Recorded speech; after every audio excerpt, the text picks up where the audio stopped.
नमस्कार दोस्तों। महाराष्ट्र से जो खबरें अभी तक आ रही हैं, उनमें कहीं भी ये संकेत नहीं मिल रहे हैं कि वहाँ की जो राजनीति में उथल-पुथल चल रही है, वो थमने का नाम ले रही है। कभी शरद पवार का नाम चल पड़ता है, कभी अजीत पवार का नाम चल पड़ता है और अब उद्धव ठाकरे भी शुरू हो गए हैं। उद्धव ठाकरे, आप सबको पता है कि एमवीए की तरफ से जो महाराष्ट्र विकास अघाड़ी है, जिसमें कांग्रेस, एनसीपी भी उनके साथ थे, जिनकी सरकार चली 2.5 साल तक यहाँ पर, उनके बैनर पर कुछ रैलियां कर रहे हैं और उन्हें ये रैलियां करने की इजाज़त शरद पवार ने दी कि ठीक है, 2024 का चुनाव आएगा, उससे पहले एक माहौल बनाओ। और फिर उद्धव ठाकरे अपनी क्षमता का भी आकलन करना चाहते हैं। उद्धव ठाकरे ये भी देखना चाहते हैं कि एकनाथ शिंदे के अलग चल जाने के बाद शिवसेना की जो हिस्सा उनके पास बचा है, जिसको यूबीटी कहते हैं, उद्धव बाबू ठाकरे वाला जो गुट है, उसकी क्या राजनीतिक वजूद है, उसके दम पर वो कहाँ तक जा सकते हैं और क्या अकेले भी चुनाव लड़ने की सोच सकते हैं। क्योंकि अब तक अकेले चुनाव नहीं लड़े हैं, बीजेपी के साथ रहे अब तक 2018 तक तो, और अब 2019 तक जो चुनाव हुआ था, और अब उस चुनाव के बाद कोई चुनाव आया नहीं है। बीजेपी के साथ मिलकर जो मैंडेट मिला, उसके दम पर सरकार बना ली जाकर एनसीपी और कांग्रेस के साथ, और बन बैठे मुख्यमंत्री। लेकिन अब वास्तविकता सामने आ रही है। अब अपनी हैसियत का पता लग रहा है। जब असली शिवसेना चली गई है एकनाथ शिंदे के हाथ में, तो अभी तो एक तरह से उद्धव ठाकरे को जीरो से शुरू करना है। और शरद पवार ने उनसे कह दिया कि ठीक है, तुम एमवीए के बैनर पर रैलियां करो, पैसा खर्च करो, जाओ, कार्यकर्ताओं को जुटाओ। और शरद पवार अपनी बातों से एक के बाद एक यू टर्न मार ले रहे हैं। देखिए, पार्लियामेंट में राहुल गांधी ने जेपीसी के मुद्दे पर हंगामा किया। सब ने कहा कि अडानी के मुद्दे पर जेपीसी बननी चाहिए, सारा विपक्ष एक था। शरद पवार ने एनडीटीवी को इंटरव्यू दे दिया और कह दिया कि साहब नहीं, जेपीसी की मांग जो है इतनी ज़रूरी नहीं है, और इस मुद्दे पर जो सुप्रीम कोर्ट ने कमेटी बनाई है वो एनफ है। हालांकि पार्टी कांग्रेस ने और शिवसेना ने, किसी ने भी उनसे सहमति नहीं जताई, उद्धव ठाकरे वाला जो गुट है तो। लेकिन इसके बावजूद भी शरद पवार की अपनी राजनीति चल रही है। शरद पवार की एक और राजनीति इस समय ये चल रही है कि किस तरीके से अपनी पार्टी की टूट को बचाया जाए। 2019 में जब अजीत पवार चले गए थे, देवेंद्र फडणवीस के साथ हाथ मिला लिया था और डिप्टी सीएम की शपथ ले ली थी, उस समय एनसीपी कायदे से टूट चुकी थी। लेकिन पता नहीं किस वजह से शरद पवार ने, सुप्रिया सुले उनकी जो बेटी हैं, इन्होंने किसी तरह से मना कर भेज दिया, अजीत पवार को वापस बुला लिया और सरकार बनवा दी उन्होंने किसकी? उद्धव ठाकरे की। उद्धव ठाकरे की सरकार बनवाने के बाद से अजीत पवार नाराज हैं। अजीत पवार का ये कहना था कि साहब बताइए, मैं तो खुद डिप्टी सीएम बन ही गया था बीजेपी के साथ जाकर और ज़्यादा फायदे में रहता, और अब ये 3 दलों की सरकार में भी आपने मुझे डिप्टी सीएम बनवाया है और इसमें सारे अधिकार तो उद्धव ठाकरे के हाथ में है। उद्धव ठाकरे मुझे कुछ करने नहीं देते हैं। ये खबरें खूब मीडिया में आई थी कि उद्धव ठाकरे की जो वर्किंग थी, उससे अजीत पवार नाराज थे। उद्धव ठाकरे और अजीत पवार के बीच में संबंध कभी भी बढ़िया नहीं रहे। केवल शरद पवार का दबाव था कि ये दोनों साथ काम करते रहे। लेकिन अब सुप्रिया सुले ने पिछले दिनों एक बयान दे दिया, जो शरद पवार की बेटी हैं, कि साहब एक बड़ा धमाका होने जा रहा है, एक बम्बई में होगा, एक दिल्ली में होगा। उसे लेकर लोग अटकलें लगाने लगे हैं। देखिए, धमाका वमाका कुछ नहीं होगा। धमाके तो दो ही हो सकते हैं, या तो शरद पवार एनडीए से हाथ मिला लें, बीजेपी से हाथ मिला लें, या फिर अजीत पवार पार्टी तोड़कर चले जाएं बीजेपी के साथ। इसके अलावा और कोई धमाका होने वाला है नहीं।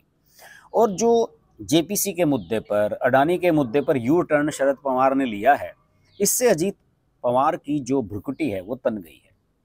उनका कहना था कि यार ये तो कमाल है, हमारे जो काका जी हैं, ये तो हमें कह रहे थे कि हमें सब विपक्ष के साथ चलना है, कांग्रेस के साथ चलना है, और खुद ही इन्होंने अलग एक राह बना ली है। तो अजीत पवार के मन में ये खटका भी आया, कहीं ऐसा तो नहीं कि मुझे किनारे करके सुप्रिया सुले की कोई सेटिंग कर ली हो, कि सुप्रिया सुले की एनडीए में बढ़िया सेटिंग करा दें और उनको कमान सौंप दूं। इस बात ने भी अजीत पवार को डराया है। और जो पिछले दिनों खबरें चली हैं कि अजीत पवार पार्टी के कुछ विधायकों को लेकर बीजेपी के साथ आ सकते हैं, वो खबरें सिर्फ इसी वजह से चली हैं। आप सबको पता ही है कि सुप्रीम कोर्ट में जो एकनाथ शिंदे के कुछ विधायक हैं, 15-16, उनका मामला चल रहा है। उसमें ट्रायल चल रहा है और उसमें कुछ वर्डिक्ट भी आ सकता है। और उसमें बीजेपी को ये आशंका है कि कहीं ऐसा ना हो कि इन विधायकों को डिस्क्वालीफाई कर दिया जाए, अयोग्य घोषित कर दिया जाए।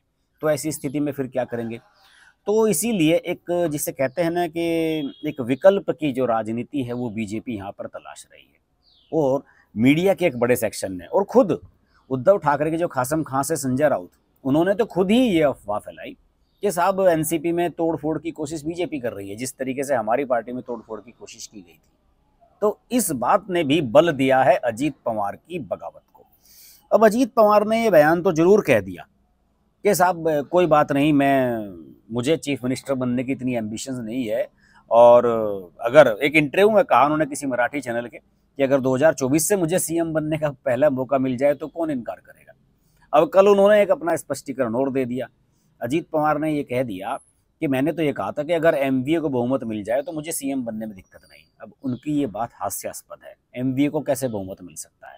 कोई चुनाव नहीं होने जा रहा है, कोई फिर से गठबंधन ऐसा नहीं होने जा रहा है, कोई ऐसा नहीं है कि एकनाथ शिंदे वापस आ रहे हों शिवसेना में। तो ये उनकी काल्पनिक एक बात थी, उनके मुंह से निकल गया, उनकी इच्छा बाहर आ गई कि वो भी सीएम बनना चाहते हैं। और अगर बीजेपी के सहयोग से बनेंगे तो क्या दिक्कत है 2024 से पहले। दूसरे, अमरावती में कल यानी कि रविवार को शरद पवार ने कुछ बातें कही।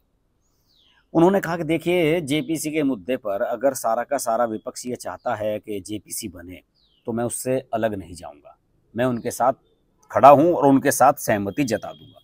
मेरा कहने का मतलब सिर्फ यही था, जो एनडीटीवी को अडानी का चैनल है जो उसको इन्होंने इंटरव्यू दिया था, कि सब सुप्रीम कोर्ट की जो कमेटी है वो जेपीसी से ज़्यादा प्रभावशाली होगी और बढ़िया काम करेगी। हाँ, बीजेपी की जो तोड़फोड़ की कोशिशें चल रही हैं उस पर भी जब मीडिया ने कल उनसे पूछा तो उन्होंने कहा कि देखिए, ये उनकी रणनीति है, उनका काम करने का तरीका है। और इस तोड़फोड़ की कथित जो बातें चल रही हैं इस पर हमने अपनी पार्टी के भीतर अभी बात नहीं की है। यानी अभी उन्होंने अजीत पवार से इस बारे में कोई बात नहीं की है। तो उन्होंने कहा कि जिस मुद्दे को लेकर मैंने अपनी पार्टी के भीतर ही अभी तक कोई बात नहीं की है, उसके बारे में मीडिया से बात करने का कोई फ़ायदा नहीं है और मैं इस बारे में ज़्यादा डिस्कस नहीं करना चाहता। अलबत्ता प्रकाश अंबेडकर की जो पार्टी है वहाँ पर, जिसे वंचित बहुजन अघाड़ी कहते हैं, जो दलितों की पार्टी है वीबीए, उससे समझौते की बातचीत भी एनसीपी की बताया जाता है कि चल रही है। इसे लेकर भी थोड़ा सा शरद पवार ने कुछ कन्फर्म नहीं किया। लेकिन ठाकरे ने जो जलगांव में कल एक रैली की उसमें उन्होंने ज़रूर ये कहा कि सुप्रीम कोर्ट का फैसला आने वाला है और हमें न्याय की उम्मीद है।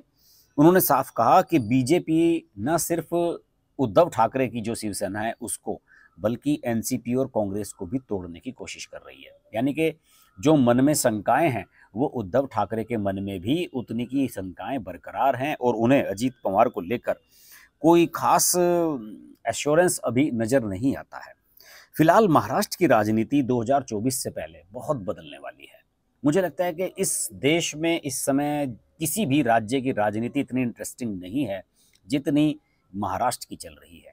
2024 में क्या होगा, बीएमसी के चुनाव में क्या होगा, कौन किसके साथ जाएगा, कौन किसके साथ बना रहेगा, कौन गठबंधन करेगा, कौन सत्ता में आएगा, कौन बाहर जाएगा, सीट शेयरिंग क्या होंगी, जितनी ज़्यादा खबरें महाराष्ट्र को लेकर हैं इतनी कहीं नहीं है। लेकिन इसमें जो एक मेन एलिमेंट है वो हर बार घूम फिर कर शरद पवार जरूर आ जाते हैं। शरद पवार क्या करना चाहते हैं? शरद पवार कभी कहते हैं कि जेपीसी के मुद्दे पर कि साहब इसमें कोई ज़रूरत नहीं है जेपीसी की, अडानी के मुद्दे पर फिर कह देते हैं कि अडानी तो बढ़िया बिजनेसमैन है, बढ़िया काम किया है उन्होंने, उनके खिलाफ गलत बात है इस तरह की फैलाई जा रही है। कभी टाटा बिरला के खिलाफ भी फैलाई जाती थी हमारे समय में, लेकिन टाटा बिरला का तो देश में बहुत बड़ा योगदान था, अडानी और अंबानी का भी योगदान उसी तरीके से है। तो शरद पवार की ढुलमुल नीति, अजीत पवार की उद्धव ठाकरे और सुप्रिया सुले के प्रति शरद पवार के बढ़ते हुए लगाव के प्रति नाराजगी, वो चाहते हैं कि ऐसा नहीं, अजीत पवार ये नहीं चाहते बिल्कुल भी कि ये सुप्रिया सुले को कमान सौंप दें या फिर उद्धव ठाकरे को कमान सौंप दें। उन्हें ऐसा लग रहा है कि उनकी उपेक्षा की जा रही है, उनकी अवहेलना की जा रही है, उनका अपमान किया जा रहा है और इसी वजह से अजीत पवार के बारे में बार बार ये खबरें सामने आती हैं। देवेंद्र फडणवीस भी कई दफ़ा हिंट देते हुए नजर आते हैं कि अजीत पवार नाराज हैं और एनसीपी में उनकी जो ट्यूनिंग है वो सही नहीं चल रही है अंदरूनी तौर पर। और देखिए, जब इन्होंने फडणवीस के साथ शपथ ली थी तो उस समय शरद पवार जानते थे, सेटिंग सारी हो चुकी थी, लेकिन शरद पवार को ये लगा कि कहीं ऐसा ना हो कि बीजेपी के साथ जाकर अजीत पवार हमेशा बीजेपी के ही हो जाएं और पार्टी सुप्रिया सूले के बजाय अजीत पवार के हाथ में चली जाए, क्योंकि सब लोग जानते हैं कि अजीत पवार संगठन के मास्टरमाइंड है और जो एक बड़ा तबका है एनसीपी के भीतर वो अजीत पवार के साथ खड़ा हुआ नजर आता है। तो इस मुद्दे पर बहुत कुछ होने जा रहा है, महाराष्ट्र में बहुत सारी राजनीति होने जा रही है, इस पर हमारी लगातार नज़र बनी रहेगी। इस चैनल पर हमेशा इस बारे में हम चर्चा करते रहे हैं, महाराष्ट्र पर बहुत सारे वीडियो हमने बनाए हैं। इस वीडियो को लाइक कीजिए, शेयर कीजिए, और अगर ये चैनल आपको अच्छा लगता है और इसके विश्लेषण आपको अच्छे लगते हैं तो आप लोगों से निवेदन है कि इस चैनल को सब्सक्राइब करें और सब्सक्राइब करने के साथ साथ नोटिफिकेशन के लिए बेल आइकन जरूर प्रेस कर लें, वरना मेरे लाइव आने का आपको पता नहीं चलेगा, क्योंकि इस चैनल पर मैं अक्सर लाइव रहता हूँ। तो महाराष्ट्र के मुद्दे पर चर्चा होती रहेगी, बात होती रहेगी। आप जुड़े रहिए मेरे साथ। नमस्कार।